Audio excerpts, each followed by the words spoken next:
Welcome to infinity. So you say you're scared of infinity? Or you just don't believe in infinity? Well, several hundred years ago, you would have had no choice. You couldn't believe in infinity. And here's the reason why.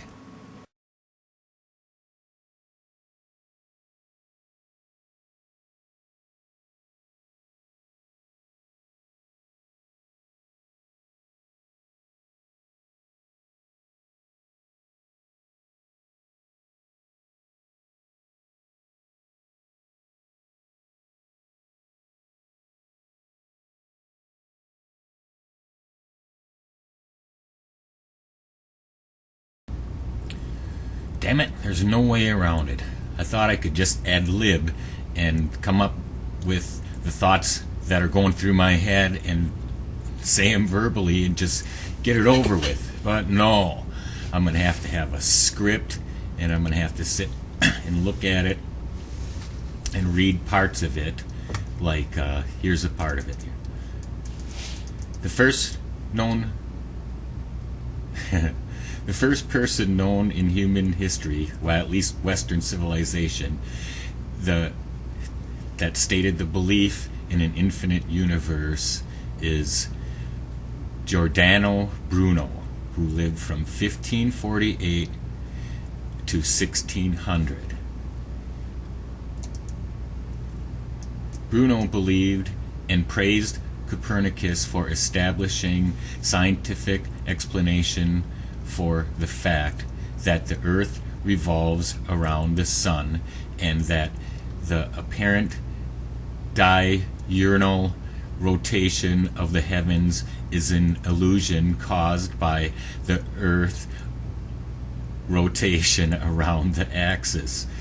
Bruno also held, following Nicholas of Cusa, that because God is infinite, the universe would reflect this fact in boundless immensity. So you see, even if he believed that the universe was infinite, he couldn't just come right out and say that. He said it's just part of God, because of the hierarchy in the establishment of who has the power over others, who determines and who collects the most money. That's what it is. Like in churches, they collect money to this day, and then they don't control the monetary system, though. That the whole the whole political, governmental, economic, religious world is based on lies. It's just bullshit. There's no higher goal in life.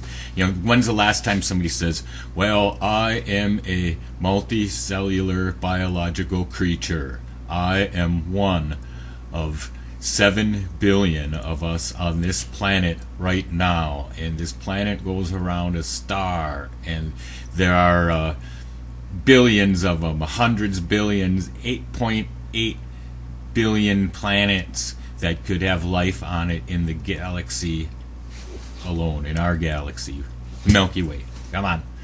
So talk. I can almost talk. That's not one of my high parts. I didn't decide to take this on because I thought I was a real wonderful talker or something. That it's a philosophical and spiritual communication and expression of who I am and what I believe in. I believe that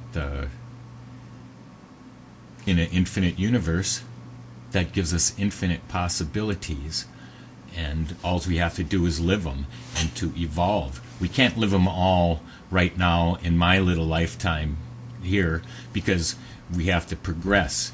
There is time from past to present to future, and through the best that science can tell, we were caveman, or closer ultimately our society and everything was more like monkeys and apes, and that's just the way it was. And then the Stone Age, and this took millions of years and stuff, and there's no way around it with any religious hoogaboo that in my mind can contradict the scientific view of history and physics and the study of life, zoology, whatever the heck. And it's so much spiritually more enlightening and a higher plane, a higher level of cognizance of the being able to perceive life as it really is.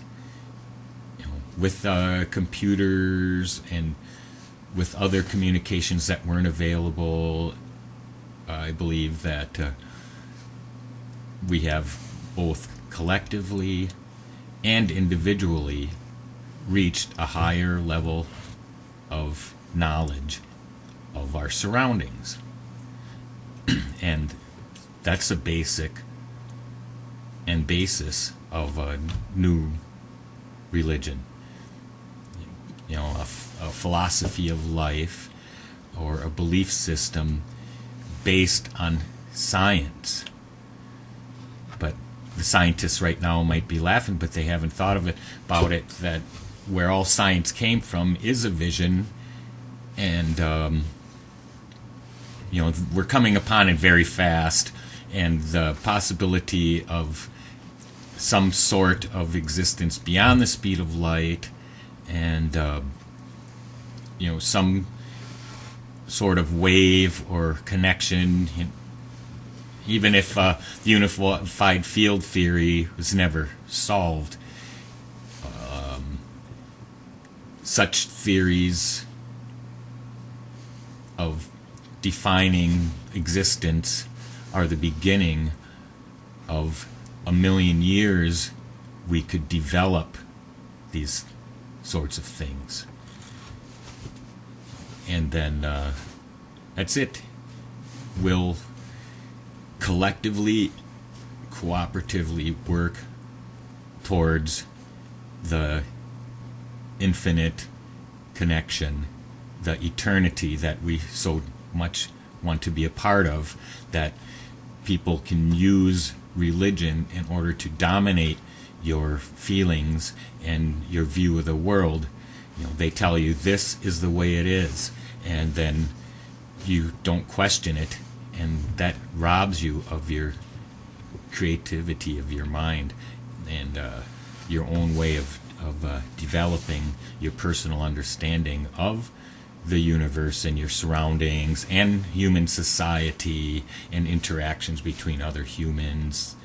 And it's a better life, rather than sticking with a monotheistic view of life and a creator view that there had to be some kind of a intelligent being formed after, like us, that controls everything.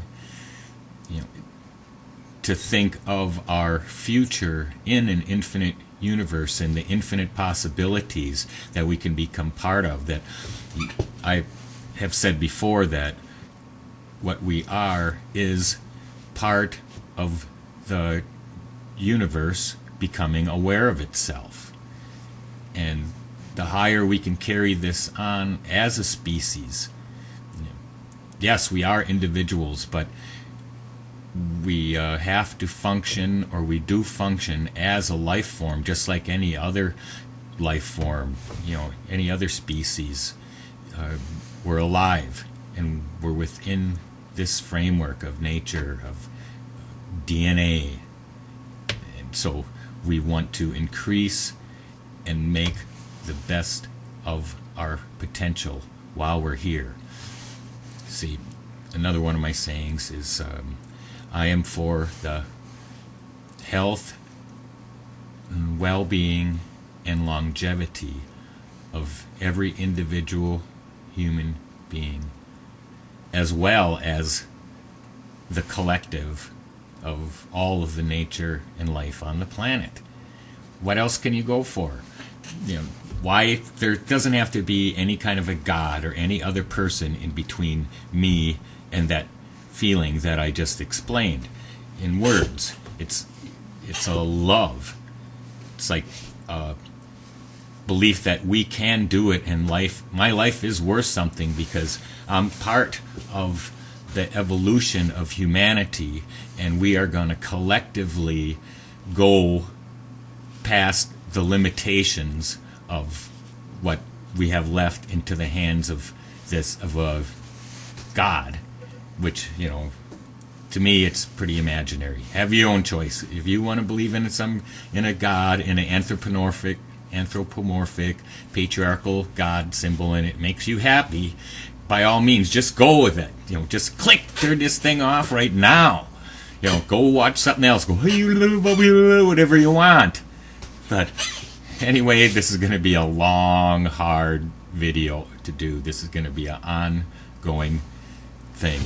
Welcome to infinity. Wow. Whoa, whoa, whoa.